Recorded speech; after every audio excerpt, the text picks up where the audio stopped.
Respected Ojitji, ladies and gentlemen, pseudo-Sufis and pseudo-Buddhists, real Sufis and real Buddhists from the South Asia and around.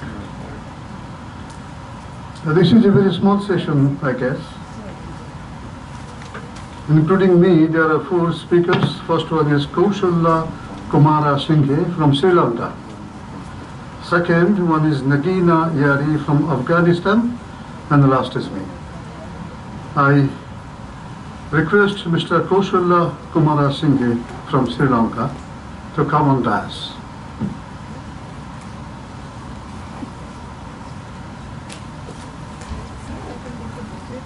As I said in guest earlier, or as was uttered by, you see, Justice Narayana, sometimes Sufis are upset, sometimes pseudo-Buddhists are also. Because Sufis can stay anywhere, anytime. I guessed earlier that Nagina Yari is also upset. Perhaps I did not meet her physically. In last 1 day and a half interaction, I met almost all the participants coming from Bangladesh, also the neighbors. What I can do? Yeah, but my dear friend and the director of this, you see, festival, Mr. Anand Kumar, a towering personality of South Asia, a creative personality, I should say, what thought? A philosophic personality, a person who stays in a place where God is there, everything is there, but they are free of everything. That person, Ananda Kumar, if none is other, I take the delight to invite Ananda to speak for us. And I guess he is supposed to chair the next session as well. So, Ananda Kumarji, please come on. Any more? Anyone can opt, you can say. Moment Sahib is there perhaps, but I know that he is not prepared. And anyone from Bangladesh prepared? Or anybody who can opt to make an extempore but not more than 2 or 3 minutes, not more than 5 minutes, as Justice Narayan set the example. I guess he is an frequent, eloquent speaker, and a person who can justify also. Please, can you tell me your name? Kalaravish. Okay. Kalaravish is there. We are proud and we are honored. Especially I am honored that my session is full of 2 stalwarts. Okay. Now Anandaji, I call upon you, request you to speak on the occasion.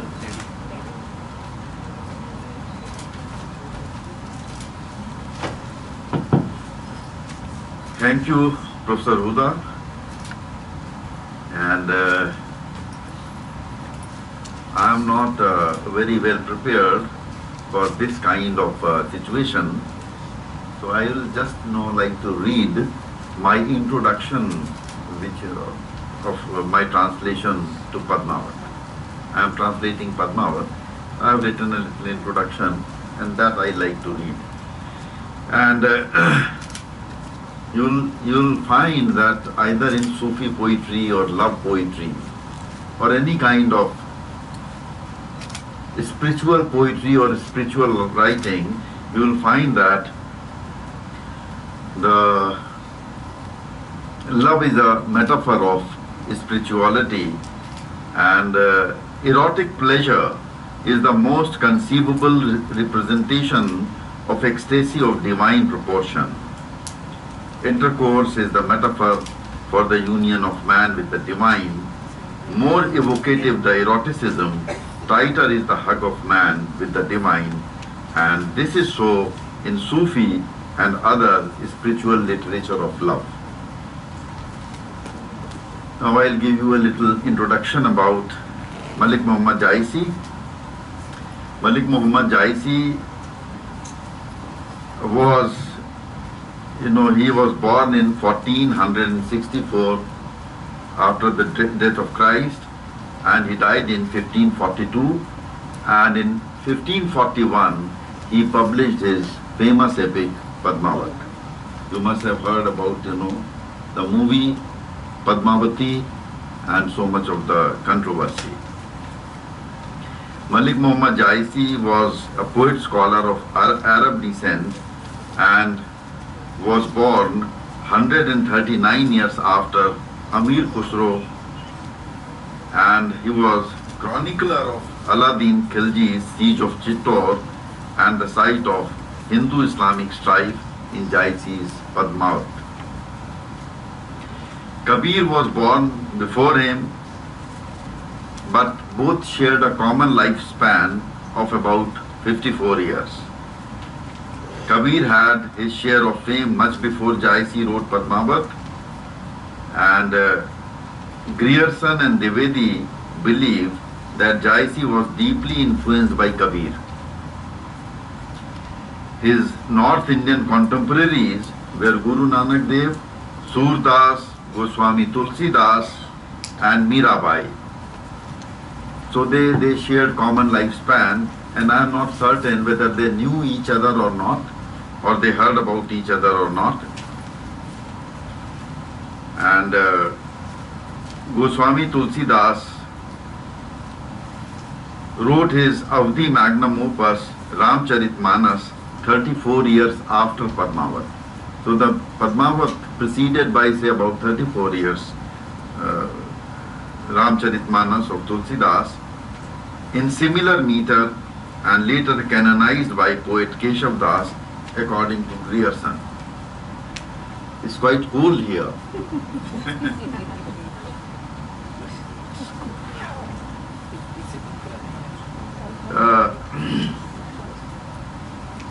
And very interesting observation that I have made, reading Padmavat, that during the period of Padmavat, Guru Nanak Dev was also there, and his son was also there for a short while. And his son was more famous than Guru Nanak Dev, because Jaisi mentions about Udasin, but not Guru Nanak Dev. So this is a very interesting thing that I noticed in Padmavat, that at places he mentions about, Udasins, but not Sikhism there. And during that time, Sher Shah Suri was the Sultan of Delhi, and thereafter Babar attacked, and then again, Humayun was there, and they were chased out by Sher Shah Suri, and then he again became the Sultan of Delhi. And now if you just see him, how he is placed with the Western world and the Western world of literature. So Jaisi wrote his tragedy before Shakespearean tragedy traveled to India. It is something very, very interesting that during Jaisi's period, King Henry VIII was the father of Queen Elizabeth I, was the king in England, and Queen Elizabeth was only 9 years of age when Jaisi died. And Shakespeare was born in 1564, about 22 years later after Jaisi's death, and so were Ben Jonson, Christopher Marlowe, and other, Francis Beaumont and John Fletcher in England, etc., etc. And but that time, they were traveling to India, and very often people say that Jaisi was not very educated, but if you really study Padmavat very, very carefully, then you find that he was a highly educated man. Because I have read in most of the Hindi commentaries, and they take great pride that somebody was not educated, just like that some great poetry came out of him. So, but I don't agree with this kind of, making miracle of a man. I think he was a highly educated person, and I learned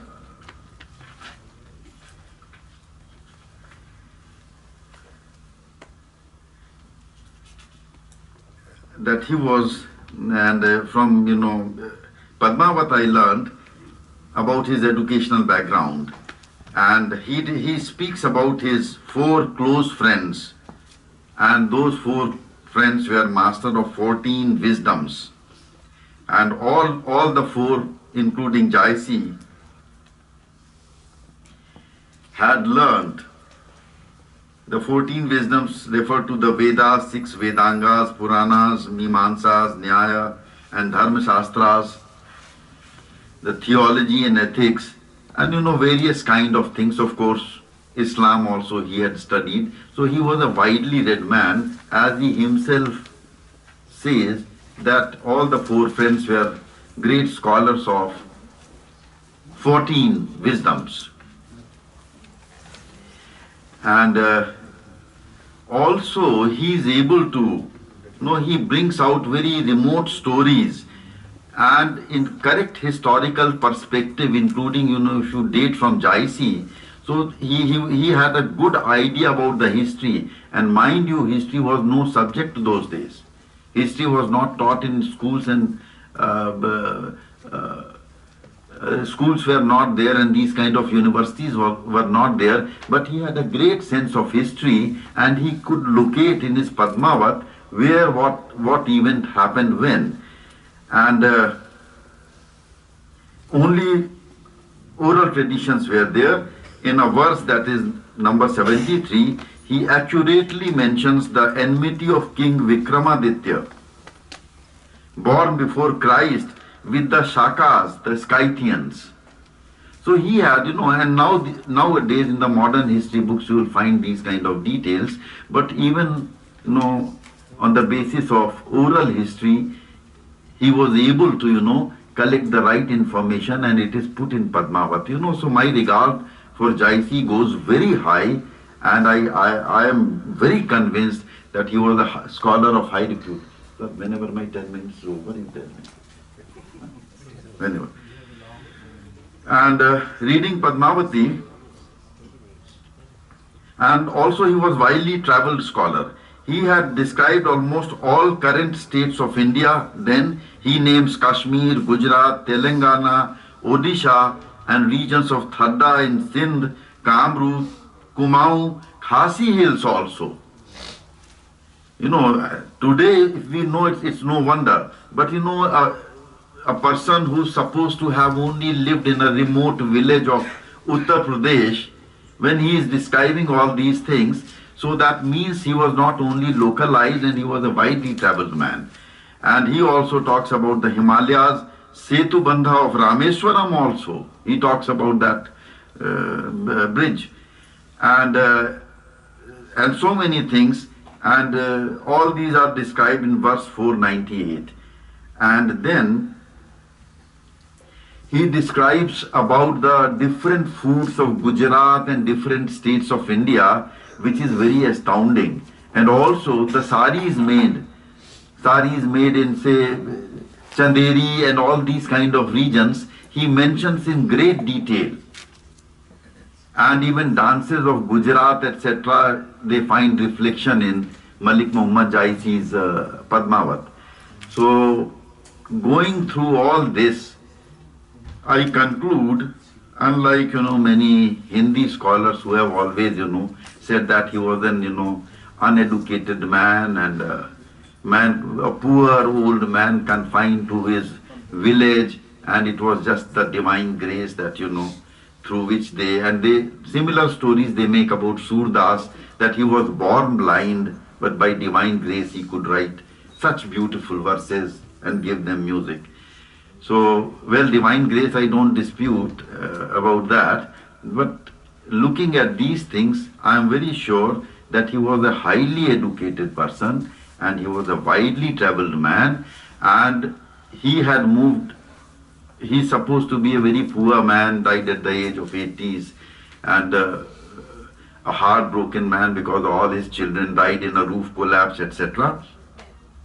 But I think even if you read his love poems, then you can understand that what kind of intensity he had and what kind of circles he had moved. Without moving in those kind of circles, you cannot write like that. You cannot describe those scenes. So I think now my time is up. It's almost up, and I will be writing all these things. I think within 2 years I'll be able to finish this, and this should be available to people. Thank you very much. Thank you, Anandaji. We are running over time. We are supposed to finish by 11:40. It is 11:45. I came late, not because of fault of mine, because of fault of something else. I don't want to say that. Now, Kala Ramesh, she will speak on Buddhism, Sufism, nothingness, and relate everything. Also, dwell on, briefly on haiku. Haiku is a wonderful form. I think her speech will be like haiku-like. I'll just speak from here. Yeah. For one thing, I didn't come prepared for this. Am I audible? No. Yeah. No. No? Yes. Now you are audible. Hello? No. Okay, yes. It's too loud. Haiku is called a wordless poem. The most condensed. In just 8 or 9 words, the poem is over. And we know that Buddha did talk of shunyata. We know Sufism. I don't know much about these things, but I do know that we do hear about Sufism and oneness merging into that one pulsating consciousness. I have read a long time back that Upanishads got us the beej of Advaita and Dhyana. It has been quoted in many places. I'm not making the story up. And it was taken to China with Bodhidharma from South India, and it became, that word dhyana became Chan, CH''AN, Chan. And when Japan took everything from China verbatim, the script, the culture, everything, Chan became Zen. So Zen, they say, is nothing but a branch of Hinduism. And we do talk. I had gone to Indonesia, and in every house they have a small temple within the house complex, in that thing. So we stopped at one place, and I went and peeped. I tried to see what is kept on top. It is just shunyata. There is no murti, there is nothing. If that is the concept, so I thought, this haiku, otherwise I didn't come prepared to talk about this at all, but haiku I thought comes very closest to this, being very limited with words. We say what is wanted, we just throw out everything that is redundant, which is not wanted. For hours and days on end, we edit an 8-word poem. You might laugh, but that's how it is. So I thought, what is this wordless poem? Why is haiku called a wordless poem? For the simple reason, we give you only the image.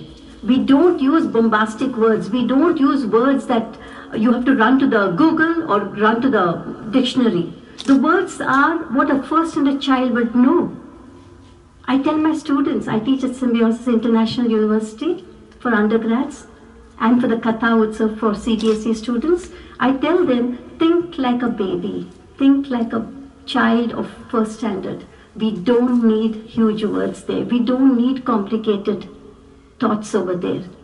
So what happens when the words are so simple, they just fall away, and what strikes you is the image. Something that will remain with you for life. I don't think, of course I can keep on talking about the beauty of haiku, but I think I'll stop here. I just wanted to correlate the nothingness to how haiku poets go about it. Just to give them the taste. Okay, I didn't get my book, but I'll just tell you a few things. A few haiku. Dripping mist. Dripping mist pulls the sky. Dripping mist pulls the sky into the valley. Dripping mist pulls the sky into the valley. Morning raga, a honeybee attempts. Morning raga, a honeybee attempts to waken a bud. Morning raga, a honeybee attempts to waken a bud. Just one more. Dense fog. Dense fog. The train evaporates. Dense fog. The train evaporates into a distant horn. Dense fog. The train evaporates into a distant horn. Thank you. Thank you so much.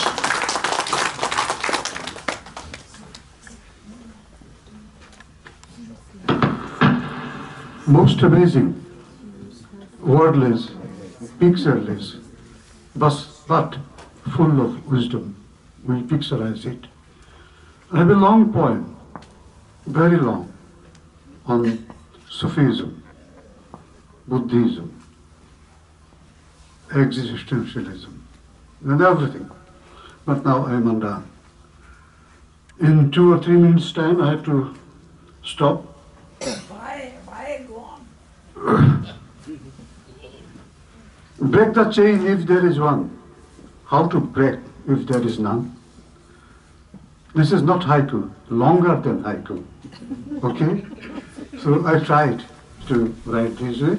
But before I came here, I drafted some very hasty observations on Sufis and pseudo-Sufis, on Buddhist and pseudo-Buddhist. I've come here as a human being, that's all.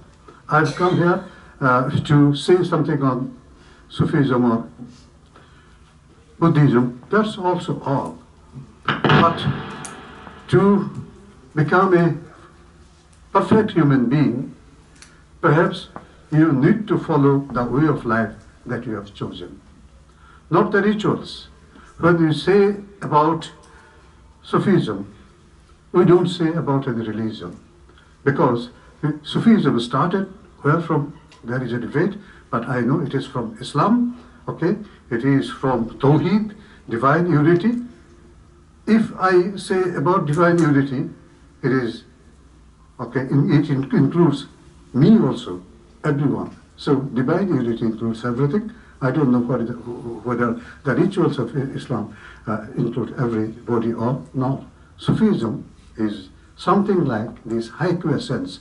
They want to, you say, mingle the individual with the universal self. That is the thing. And I have 10 observations, but the last observation is, that is everything I should say. Sufism and Buddhism are two parallel ways to reach one goal, that is peace and bliss. And Buddhism prefers to move away from suffering,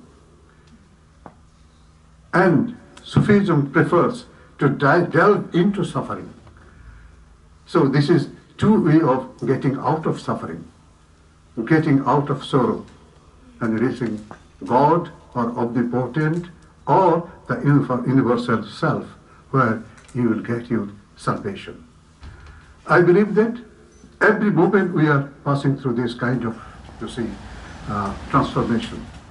If in a moment I believe that I am passing through all these, tenets, I can reach my goal. In a moment, a person is dying. In a moment, he is getting a rebirth.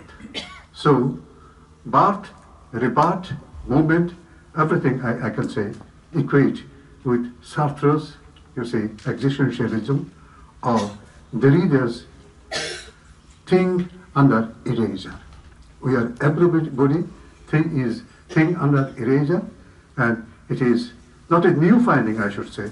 It is deriving from Advaita, or Tawhid, or Sufism, or Buddhism, or Newism that you or me, anyone, can invent for humanity as a whole. Thank you very much for listening.